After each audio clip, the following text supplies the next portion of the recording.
And welcome again to Cottage Talk. I am Russ Goldman. On this episode, I'm going to be sharing what Peter Rutzler tweeted about in regards to the presser for Marco Silva this morning ahead of the match against Brighton Hove Albion. There's some interesting nuggets in there that I'm going to be sharing on this show. You can call this a little bit of a preview show, but I will have a preview show on Friday of Fulham's match against Brighton Hove Albion at the Amex on Saturday. But here's the presser from Marco. And again, this is courtesy of Peter Rutzler from The Athletic on Twitter. So I'm going to be sharing some information that Peter tweeted out in regards to what Marco Silva said. So before I go on any further, this will be about a 10 to 15 minute show. I also am going to share my thoughts on Willian at the end of this quick episode. But before I do anything else, please do subscribe on YouTube and Apple Podcasts. It does help other Fulham supporters find us, especially right now. If you could, I would love it if you could actually add a review on Apple Podcast and give us a rating. That would be fantastic. We have not had many reviews in several years, so it would be great to get a review. I would really appreciate that if you listen on Apple Podcasts. Okay. So let's get going. And again, like I mentioned, everything I'm sharing comes from tweets from Peter Rutzler from The Athletic, from Marco Silva's presser. These are the words of Marco Silva. So I just want to share that. So let's start with some team news. And this is what Marco had to share. Again, from the Twitter account of Peter Rutzler. Silva on team news, quote, "Probably yes, that's all the squad will be available. Said there's a few to assess. Mitro and Willian had knocks. Robinson was a little unwell at the start of the week." Okay. So that comes from Marco's presser. This is what Peter Rutzler was able to get from Marco's presser in regards to team news. So let's look at these individually. And I'm going to ask the question, if you're happening to watch live, I have a few people. So out of the three that was just mentioned, which Fulham player would be the biggest loss if they cannot play on Saturday? Would it be Mitro? Would it be Willian? Or would it be Anthony Robinson? Very interesting. So Marco is hopeful that all three will be ready to go, but they still need to be assessed. So when I look at these individually, and that's how I'm going to go through this, when I look at Mitro, I actually don't think he's the biggest loss. I'm not a fan of what Vinicius is giving Fulham right now. I don't think he's given them enough. I wanted to give him a chance, but I don't think he is, at this point, I can't believe I'm saying this, but I am going to admit I was wrong. I don't think he's a suitable replacement for Mitro. Just can't offer what he can offer in all facets of this game. Can he potentially score? Yes, but I think you need more than that. I think you need hold-up play. I think you need defensive abilities as well, and he's just not Mitro. So this is a loss, but I don't think it would be the biggest loss.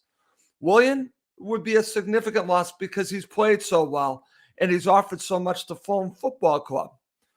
But if he was not able to go, I think Fulham are in good position with a replacement there with Manor Solomon. So I don't think this would be the worst loss here. I think Fulham could get by with Manor Solomon, and I think at some point Manor Solomon should get a chance to start, whether it's on the right instead of Bobby Decordova-Reid, or in this case, if Willian can't play, then I think you have a very suitable replacement in Manor Solomon. So the loss of Willian would be significant, but I think that you have someone that could step in and do a job. In the case going back to Mitro, I don't think that it is a great replacement, but I think he can do a decent job. Just not good enough, but I think he can do a decent job. I think they can get by with Vinicius, but that's still not good enough. The issue would be if Anthony Robinson can't play.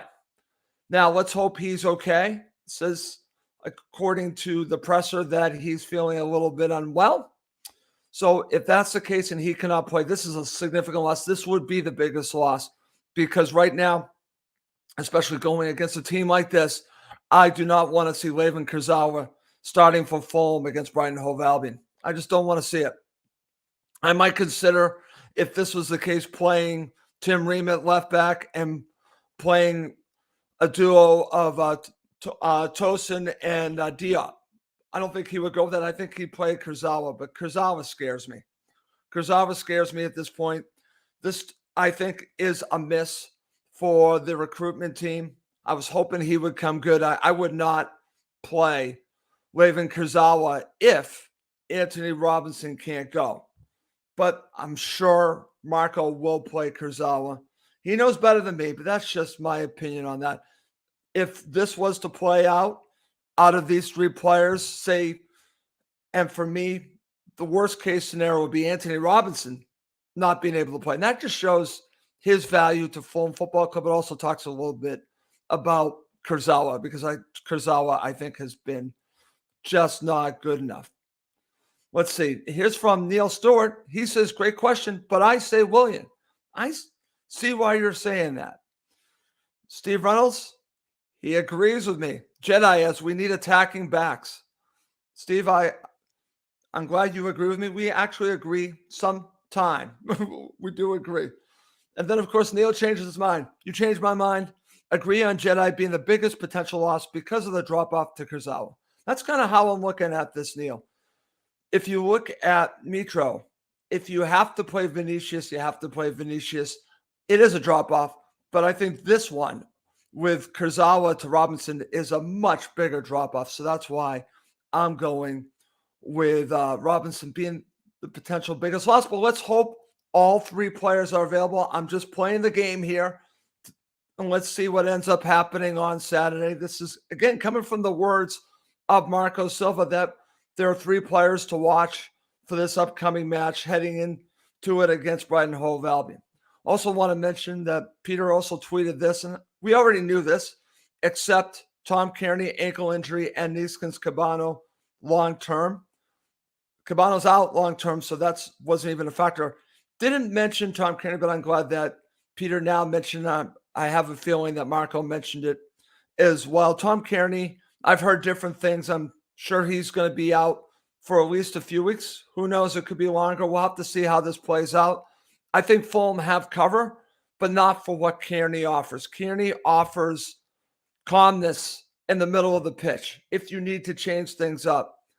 We'll see what Sasa Lukic can offer you. They're different types of players, but I think the loss of Tom Kearney, hopefully it won't be that big, and hopefully it won't be that long, but it's something to keep an eye on. Keep an eye on when you have a situation when you need to change the game. You can't have Tom Kearney come in to calm the game.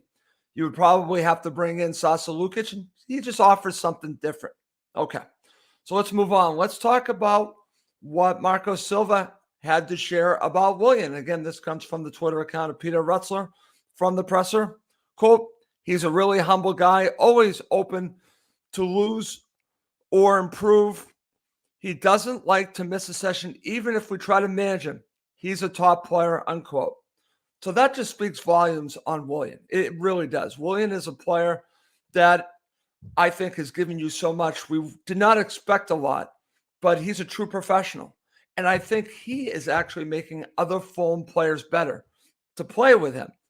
Players like Manor Solomon, Bobby Decadova-Reid, Harry Wilson, Dan James, they can all learn from Willian. And I mentioned that in a prior episode. I think his involvement in Fulham Football Club goes farther than just playing on the pitch.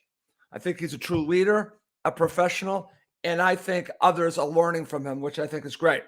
So great stuff from Marco Silva on Willian. I'll have final word on Willian at the end of this show. Okay, so now let's talk a little bit about what Marco Silva had to share about Brighton Hove Albion and their manager. So again, from Peter Rutzler's Twitter account, from the presser, this is what Peter tweeted. Silva on De Zerbi, quote, his idea is clear. He's doing a very good job. Brighton have been improving season after season. When he came in, they were in good position, but he's a very good manager, unquote. That's what's interesting about this, is that there's not been any drop-off from Brighton Hove Albion. First time Fulham played them, I thought they were very good. Fulham played very well against them, but I was very impressed with Brighton Hove Albion, and De Zerbi has basically just kept it going with Brighton Hove Albion. Some might say, and we'll talk about this on the preview show, are they better with De Zerbi than Graham Potter? It's interesting, but they are playing very well. And as I also mentioned in my last episode, a website that predicts the Premier League predicts them to end fifth. That speaks volumes of what's going on with Brighton Hove Albion. If you also want to hear some commentary, I would go to the Fulhamish podcast. They talked about Brighton Hove Albion and their model and how well it's working. Definitely check out the Fulhamish podcast. They had a very good discussion on Brighton Hove Albion's business model. It's very interesting, so I would highly recommend that. Okay, here's another quote from Marco, again from Peter Rutzler's Twitter account from the presser. Quote, in almost 100% of the games, they have more possession. They can frustrate teams. We have to be aware as we're a team that like to have the ball, unquote. Okay. So what's interesting about this, I agree with everything that Marco said in his presser about Brighton Hove Albion.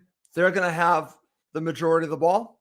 That's fine because I like Fulham on the counter. I've always liked Fulham on the counter this season. It's going to sound strange to say, but I think this plays into a strength of Fulham Football Club. Brighton Hove Albion are a very good side, so this is going to be a difficult match. But in this case of them having more position, I'm fine with it because I think Fulham can deal with it the way they're set up, the way Marco Silva has set up the team. Obviously, Marco wants his team to have more of the ball to play with it. I totally agree with that. But Marco has done such a wonderful job, his coaching staff and the players, learning how to play without the ball. They've been excellent. So I understand that this is an advantage for Brighton Hove Albion, but it also plays into a strength of Fulham Football Club. Very interesting situation on Saturday. I look forward to seeing how this all plays out.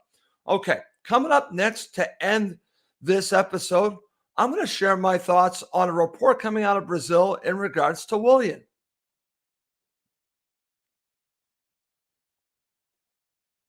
Okay, to end this quick episode of Cottage Talk with some team news from Marco Silva's presser, courtesy of tweets from Peter Rutzler, I wanted to share something that I saw yesterday, and you could see it today on Twitter. There are reports coming out of Brazil that Willian might go back to Brazil to play in Brazil after his time at Fulham is done. And could that be possible? Listen, anything's possible. But again, his whole family dealt with a very bad situation down there. It ended badly for him in Brazil. So I don't know. I would actually be surprised, but anything is possible. So Willian could head back to Brazil. He could go to another team in the Premier League. He could go anywhere else in the world to play. He has made a marker this season that he still has a lot to offer. So here comes the situation. Do you think Willian will not return after this season ends? I think the easy answer is, and I don't know. I want him to return. I want him to come back for another year.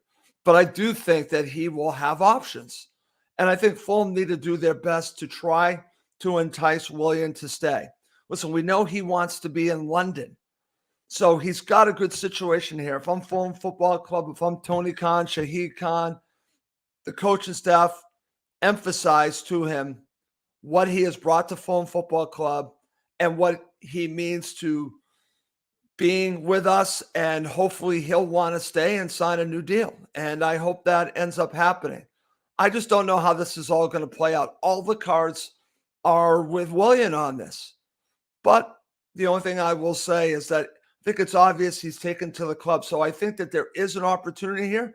I just don't know how this is going to turn out when potentially bigger clubs might be coming in for him because they didn't know what he had left in the tank. After what happened in Arsenal, probably there weren't going to be that many opportunities. Well, Fulham gave him a lifeline back to the Premier League.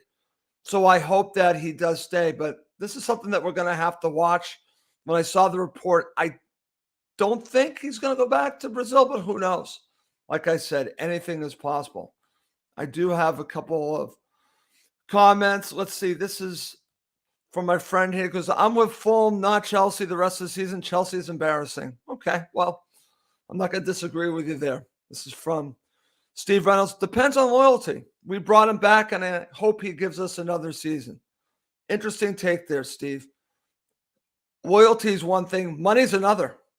If they offer him enough money, maybe he will stay. He will stay. We shall see. It's interesting. It's something to watch in the upcoming months, if Willian is going to stay another season or maybe longer than that with Fulham Football Club. So just something to watch. I found this report interesting, and I do hope Willian signs a new deal with Fulham. Okay. Well, that's going to do it for this episode of Cottage Talk. As always, please do subscribe on YouTube and Apple Podcasts. And I just want to say thank you to everyone that does subscribe and obviously listens. It means a great deal to me. I love doing this show. It's keeping my mind off of other things right now. Let's just leave it at that. But I am just very happy to do this show. I'm loving every minute of it. And I love the fact that you keep watching and listening. So thank you. Okay, well, that's going to do it for this episode. My name is Russ Coleman. Thank you, as always, for watching and listening to Cottage Talk, now part of the TalkSport Fan Network.